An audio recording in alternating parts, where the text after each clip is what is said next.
Hello, welcome to the Edge's 5th Assembly. I'm going to be talking to you today about some things that are not particularly pleasant, they're uncomfortable and they may be upsetting for some of you. So just want to ask you, if you do feel angry, upset or in need of any support after this, then please do get in contact. There's lots of people at school who are there to help you or talk it through with an adult.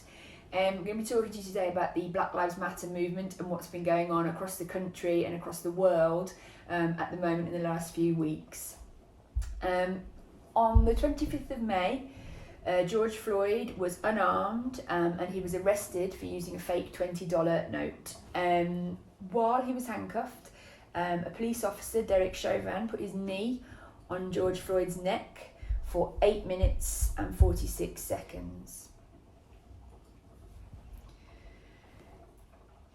The Black Lives Matter movement was founded after the death of another young black man, a lad called Trayvon Martin, who died in 2013.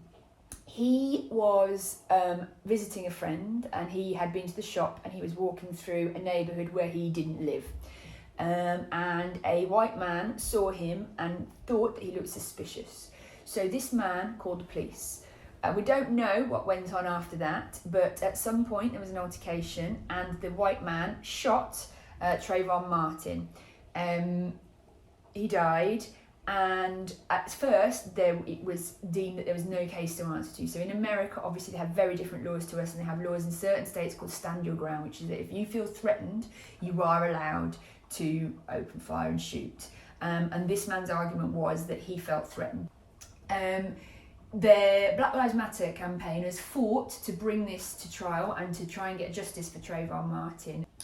So Black Lives Matter was founded in memory of Trayvon Martin, and their mission statement is that for more than 500 years, black people have been fighting for our freedom. We have fought against slavery, black codes, Jim Crow laws, policing, incarceration, some of the highest unemployment rates, consistent homelessness, dying while giving birth, and being murdered for being trans or non-binary. So why are we talking about this? Well, since George Floyd's death, there have been protests all across America and now, since then, all across the world. And a lot of this has been in cities where we are still in major lockdown. So these are protests that have gone against the lockdown protocols. So the mobilisation of people has been astonishing. There have been so many people out on the street, and people have started to feel that this time, hopefully, a difference will be made. So by people coming out and protesting and arguing for the case of George Floyd, that change will happen.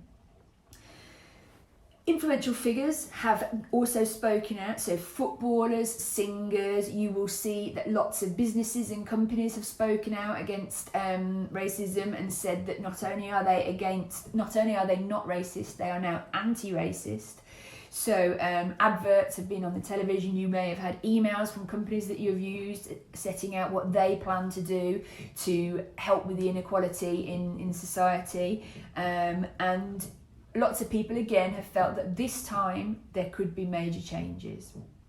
Is this time different? Well, the majority of protests have been peaceful, but some have turned violent, and there have also been counter-protests, so protests from people who are against the anti-racism movement. Buildings have been set on fire and properties have been looted. So a lot of people have said that the violence and the looting goes against the cause and isn't helping at all. It's actually making the problems more severe.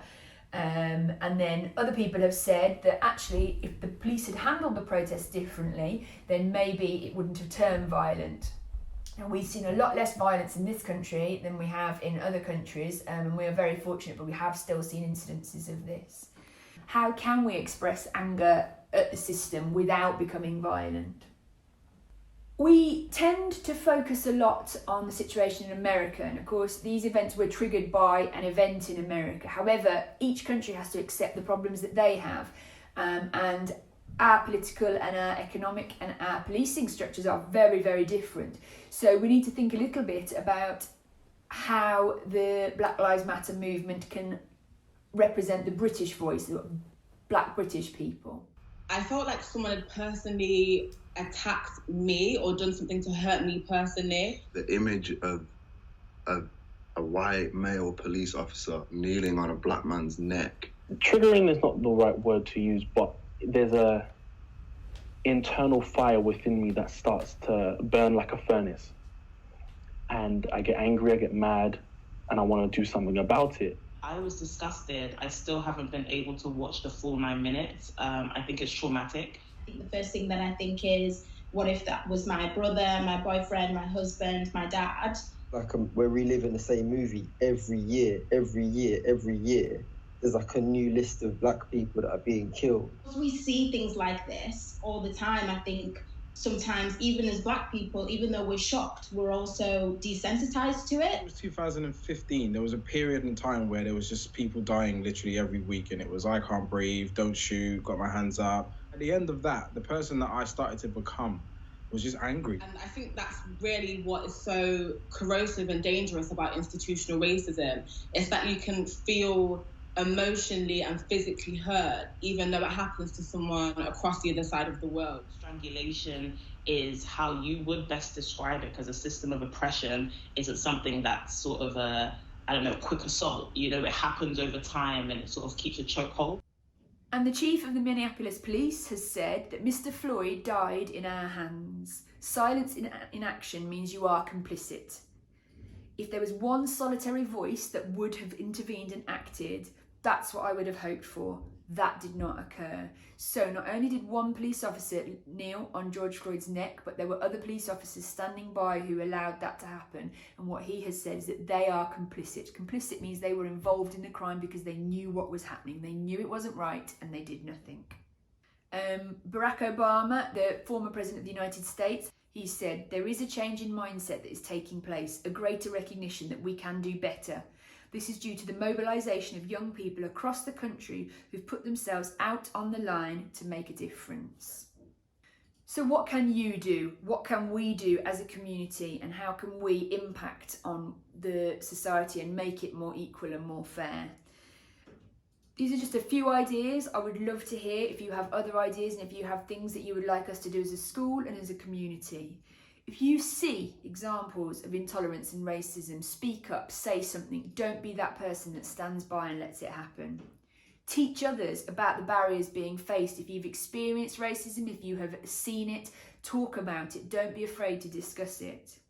Challenge racial stereotypes and assumptions, and by that I don't necessarily mean overt racism. I mean when people imply something or suggest something because of the colour of someone's skin.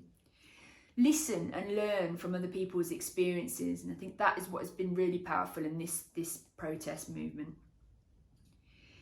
If you have a platform, as we at The Edge do, we have this YouTube channel, we have Facebook, we have Instagram, we have Twitter, use it for good. Use it to spread messages of love rather than hate, and use it to promote equality. And don't be afraid to ask questions. If there are things you don't understand, don't be afraid to ask. When we talk about this kind of situation in PSHE and in life skills, I know a lot of people feel there are things they can't ask for fear of being criticised. What I have always taught, and what some of you are probably sick of me hearing me saying, is ask the question, but ask it respectfully, ask it politely. Tell us what you think, but make sure you're using language that doesn't cause harm to other people. Remember that just because it doesn't happen to you and just because you haven't seen it doesn't mean it's not happening. We really do need to listen to people out there and listen to what their experiences are. So the last quote I'm going to leave you with is Nelson Mandela, who said, "No one is born hating another person because of the colour of his skin or his background or his religion. People must learn to hate, and if they can learn to hate, they can be taught to love. For love comes more naturally to the human heart than its opposite."